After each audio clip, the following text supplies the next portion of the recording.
Sa Philippine boxing ngayon, hindi natin maikakaila na si John Riel Cuadro Alas Casimero ay isa sa pinakasikat na boksingero ng ating bansa.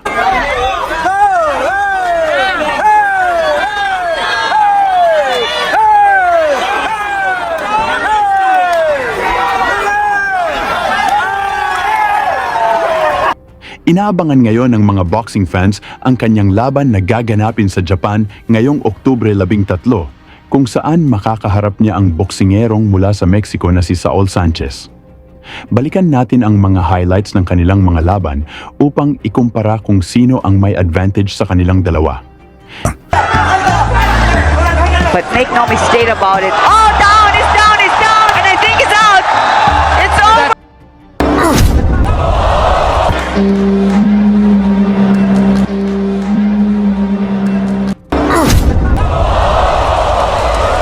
John Riel Cuadro Alas Casimero. The Beast, Saul Sanchez. Kilala si Casimero bilang isang agresibong boksingero na agad sumusugod sa umpisa pa lang ng laban at marami na siyang napabagsak ng mga Meksikanong boksingero. Ang estilo ni Casimero ay iparamdam agad sa kalaban ang kanyang lakas at subukin ang tibay ng kanyang mga nakakatunggali. Tratando ahí de conectar su mejor gol para finalizar este entonces, aquí en Filipina comienza Gachos abajo, la cara, gol. Isa sa mga pinakamalalakas na Meksikano na nakalaban ni Casimero ay si Pedro Guevara na may 18 panalo, 8 talo at 12 knockouts. Pinabagsak ni Casimero si Guevara sa unang round at nanalo via split decision para makuha ang International Boxing Federation (IBF) World Light Flyweight title. Fue confiado Pedro, el primer round. Y buenos amigos. Playas y buenos amigos, Rubén Olivares, que aquí está como en casa. Lo atienden igual que en la Bondojito a Rubén Olivares. Así es, ahí con Pedro, ahí con el señor. Con Don Ángel. Don Ángel, claro. Se fue a la lona.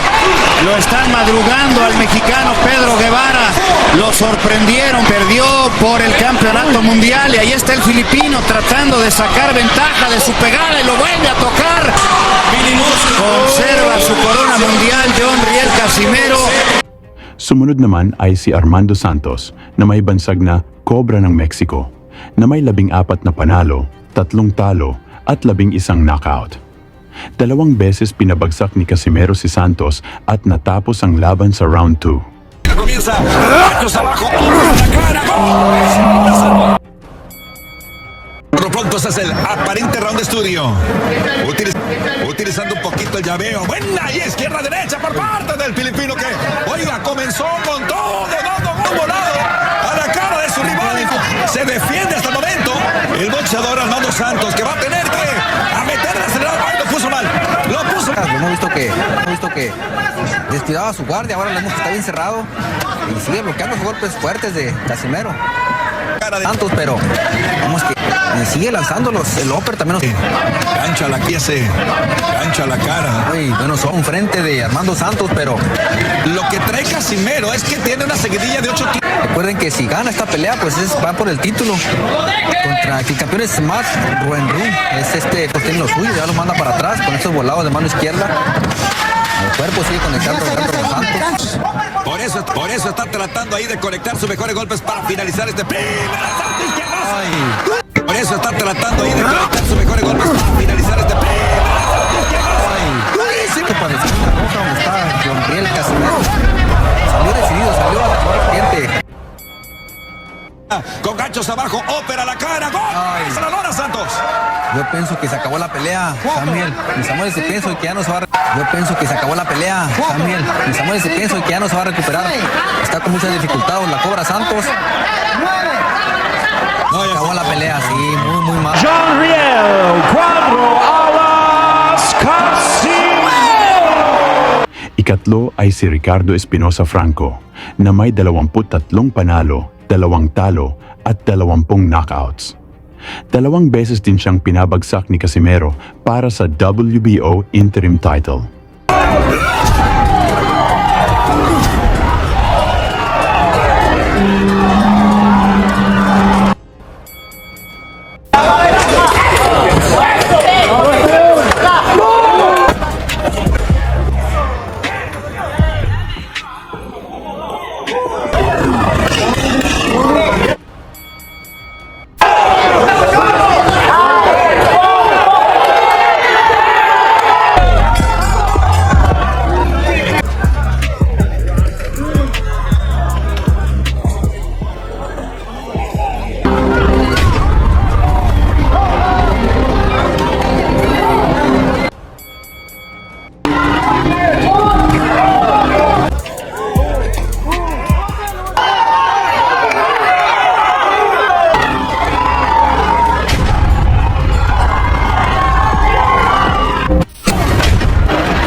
Ikaapat ay si Cesar Ramirez na may 18 na panalo, 3 na talo at 12 knockouts.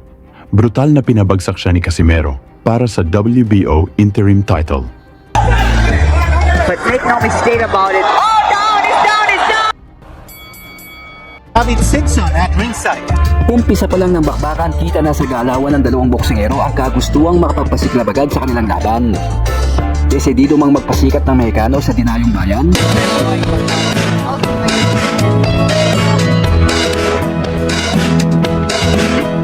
And of course, Cuadro Alas, the Filipino, trained alongside Casimero, wanting to let his body knockouts in 27 wins.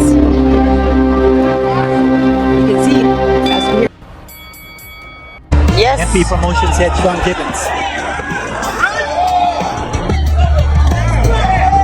You get the feeling that he wants to turn this into a brawl. He wants to throw bombs. That's Casimero's style. Yep.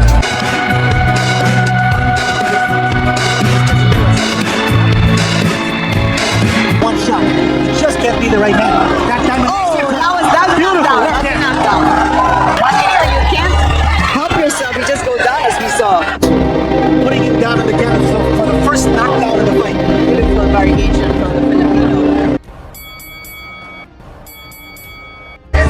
He coasted in round number 4. Now in round number 5, there's a slip. There's a slip.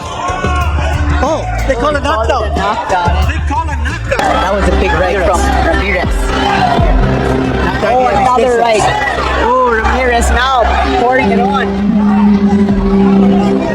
Big round here for Ramirez. Corner getting really excited. Another long right to the Mexican here. Big round here for Ramirez. That time Casimero throwing the right hand. Crowd loving the action. You also see that Ramirez is breathing from the mouth. He's having difficulty breathing because he... Oh, another solid right from Here we go. Casimero. He's down. He's down. Round 7, tila ba nagising ang angas ng Pinas mula sa nagdaang round at nagpakita na ito ng tunay na lakas kay Ramirez. Sa round na ito, mag-uumpisa ng lumambot ang depensa ng dumayong And he's fighting back. When he's taking those shots, Ramirez has little left. For Casimero, Wobbly legs. he's ready to go. A shot to the side of the body. But make no mistake about it. Oh, down! It's down! It's down! That's it. We know what's happening. Samantala, si Saul Sanchez naman, nakabiktima na rin ng dalawang Pinoy boxers, sina RV Deniega at King Arthur Villanueva na tinalo niya via desisyon. Sa inyong palagay, magwa-world champion kaya ulit si Casimero? Pag-usapan natin yan sa ibaba at maraming salamat sa inyong suporta.